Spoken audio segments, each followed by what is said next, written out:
Hello' everyone, মোৰ channel জনতা ব্লগলৈ আপোনালোক সকলোকে মই স্বাগতম জনাইছোঁ।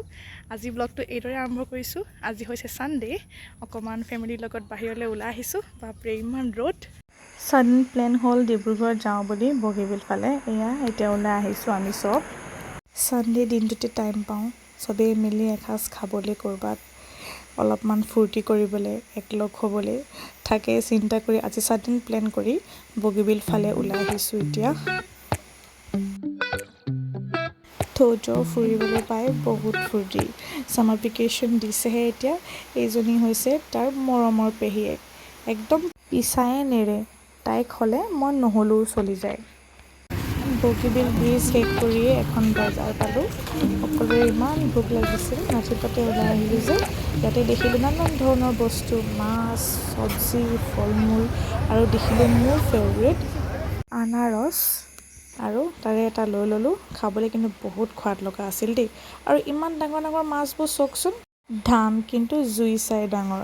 তাতে আমি আনাৰস ল'লোঁ আৰু তজৈ ল'লে এপল।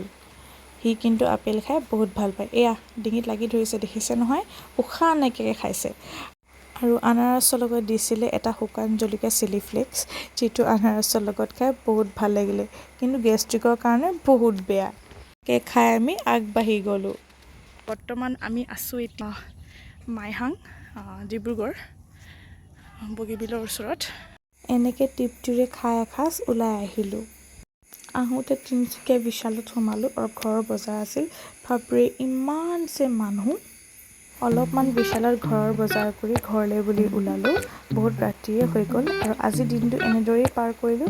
যদি মোৰ ভিডিঅ'টো চাই ভাল পালে প্লিজ লাইক, শ্বেয়াৰ আৰু ছাবস্ক্ৰাইব কৰি দিব। আকৌ লগ পাম এক নতুন ব্লগৰ লগত। जो न कहा सुन जरा, कोई नहीं तेरे बिन मेरा, तुझसे है सांसें रवा, तू है तो दिन बन गया, तेरे बिना छिन गया, तुझसे सलामत है जहां।